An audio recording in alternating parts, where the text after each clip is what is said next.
حضور صلی اللہ علیہ وسلم کا انتخاب۔ روایت دیکھیں، عن واصلة بن الأسقع رضی اللہ تعالی عنہ قال قال رسول اللہ صلی اللہ تعالی علیہ وسلم۔ حضرت واصلہ بن اسقع رضی اللہ تعالی عنہ سے روایت ہے، انہوں نے فرمایا کہ نبی کریم صلی اللہ علیہ وسلم نے ارشاد فرمایا، ان اللہ اصطفى کنانة من ولد اسماعیل علیہ الصلاۃ والسلام۔ اللہ تبارک و تعالی اولاد اسماعیل سے کنانہ کا انتخاب فرمایا۔ واصطفى قریشا من کنانة، اور کنانہ سے قریش کا انتخاب فرمایا۔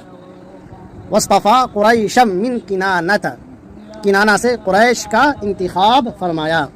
واصطفى ہاشما من قریش، اور قریش سے ہاشم کا انتخاب اللہ تبارک و تعالی نے فرمایا۔ واصطفانی من بنی ہاشم، اور ہاشم کی